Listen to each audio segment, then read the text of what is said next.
Hello friends, जैसा कि हमने आपको पिछले लेक्चर में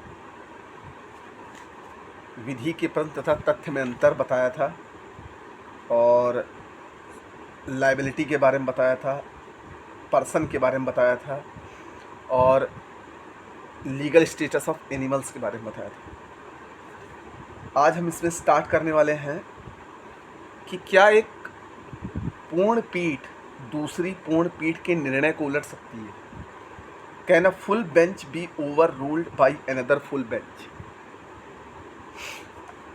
मतलब क्या एक पूर्ण पीठ मतलब पूर्ण बेंच दूसरे पूर्ण बेंच के निर्णय को क्या पलट सकती है। तो पूर्ण निर्णय या निर्णय मत अनुसरण मतलब स्टेट डिसीजस के संबंध में ये प्रश्न उठता है कि उच्च न्यायालय की एक पूर्ण पीठ का निर्णय एक ऐसी पूर्ण पीठ पलट सकती है जिसमें अधिक सदस्य हैं। मतलब जिस पूर्ण पीठ पर अधिक सदस्य हैं वो पलट सकते हैं। क्या एक कम सदस्य वाली 5 न्यायाधीश वाली पूर्ण पीठ 8 न्यायाधीश से निर्मित पूर्ण पीठ के निर्णय को पलट सकती है। इस पर वैचारिक मतभेद है। एक बेंच पर 5 न्यायाधीश हैं और दूसरे बेंच पर 8 न्यायाधीश हैं। तो क्या 5 जो न्यायाधीश वाली जो बेंच है वो 8 बेंच वाली न्यायाधीश के निर्णय को पलट सकते हैं। इस पर वैचारिक मतभेद है। निगप्पा बनाम सम्राट 1991 बम्बई 408 नामक वाद में बम्बई उच्च न्यायालय के बियामाउंट मुख्य न्यायाधीश ने कहा कि एक पूर्ण पीठ का निर्णय अधिकारी तथा बाध्यकारी तब रहता है जब तक इसे प्रीवी काउंसिल ओवर रूल ना दे।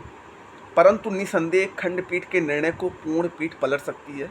परंतु यह कहना असंगत होगा कि एक पूर्ण पीठ मतलब पूरी तरह से बेंच दूसरी पूर्ण पीठ के निर्णय को उलट दे सिर्फ इसलिए कि वह अधिक संख्या में न्यायाधीश से बनी है। इसका अर्थ यह होगा कि एक 7 सदस्यीय पूर्ण पीठ जिसमें निर्णय 4/3 के बहुमत से दिया गया एक ऐसी पूर्ण पीठ के निर्णय को उलट दे जिसमें 6 सदस्य हों। निर्णय सर्वसम्मत से दिया गया, परंतु मद्रास उच्च न्यायालय ने राजा मनसा एवं जगन्नाथ कालू में यह निर्णय दिया कि अधिसंख्यक न्यायाधीश से गठित पूर्ण कम संख्या वाली पीठ के निर्णय को उलट सकती है। बम्बई उच्च न्यायालय का मत सही है। आत्माराम बनाम पंजाब राज्य AIR 1957 नामक वाद में उच्चतम न्यायालय ने कहा एक पूर्ण पीठ दूसरे पूर्ण पीठ के निर्णय को पलट नहीं सकती, परंतु दूसरी पीठ को संदर्भित कर सकती। अब इसमें कुल मिला के कहने का मतलब हुआ कि एक बेंच जहां पर 5 न्यायाधीश बैठे हैं और दूसरी बेंच जहां पर 7 न्यायाधीश बैठे हैं, तो डिपेंड ये करता है कि 5 में से ऐसा तो नहीं कि उस निर्णय के पक्ष में 3 न्यायाधीश ने हाँ किया और 2 न्यायाधीश ने ना किया, और जो दूसरी बेंच है जिसमें 7 न्यायाधीश हैं उसमें एक ने हाँ किया और बाकी 6 ने ना किया। तो डिपेंड करता है रेशियो पर। देखिए, मान लीजिए कि एक बेंच में अगर कोई 4 न्यायाधीश हैं और दूसरी बेंच में 7 न्यायाधीश हैं, जिस बेंच पर 4 न्यायाधीश थे उन न्यायाधीशों ने पूर्ण बहुमत से किसी फैसले का निर्णय किया, और जो दूसरी बेंच है जिसमें 7 न्यायाधीश हैं उसमें 4 ने हाँ में उत्तर दिया और 3 ने ना में समर्थन दिया।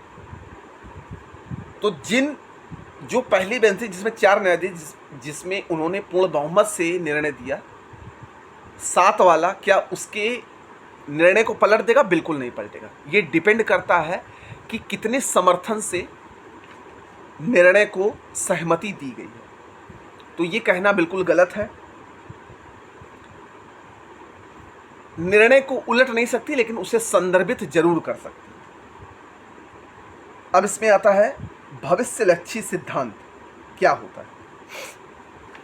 तो जब न्यायालय द्वारा किसी निर्णय को उलट दिया जाता है जिसके अंतर्गत किसी मान्य विधि को न्यायालय अमान्य घोषित करती है, तो इसका तात्पर्य यह है कि वह विधि अच्छी विधि नहीं मानी जाती। परंतु जब तक एक विधि न्यायालय द्वारा अमान्य घोषित की जाती है, इसके अंतर्गत कई कार्य संपन्न हो चुके होते हैं। यदि वह विधि गलत है तो उसके अंतर्गत किए गए कार्य भी गलत होंगे। यदि निर्णय का पूर्वगामी प्रभाव है तो इसमें काफ़ी कठिनाई उत्पन्न होगी। इस स्थिति के निवारण के लिए उपाय है कि निर्णय भावी प्रभाव से लागू किया जाए। इसे भावी प्रभाव का निरस्तीकरण या भावी निर्णय परिवर्तन या निर्णय पलटवाव कहा जाता है, प्रोस्पेक्टिव ओवर रूलिंग।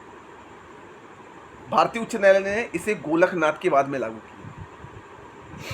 अब भविष्यलक्षी सिद्धांत का वास्तविक अर्थ क्या है कि मान लीजिए जब न्यायालय किसी निर्णय को उलट देती है, तो इसका मतलब होता है कि उस निर्णय को उलटने में जो विधि मान्य विधि होगी वो अमान्य घोषित हो जाएगी। तो इसका तात्पर्य होगा कि उस विधि से जितने भी निर्णय दिए होंगे सब अवैध हो जाएंगे। ऐसा नहीं होना चाहिए। निर्णय हमेशा वर्तमान समय की स्थिति को देखकर, वादी और प्रतिवादी के साक्ष्यों को देखकर ही देना चाहिए। मतलब प्रोस्पेक्टिव ओवर रूलिंग होनी चाहिए, वर्तमान स्थिति को देखकर। इसी को भविष्यलक्षी सिद्धांत कहते हैं कि भविष्य में अगर ऐसी कोई घटना होती है तो इसका भी निर्णय को पलटा जा सके कि वर्तमान में सिचुएशन क्या करती है। अब आता है अनुययी निर्णय,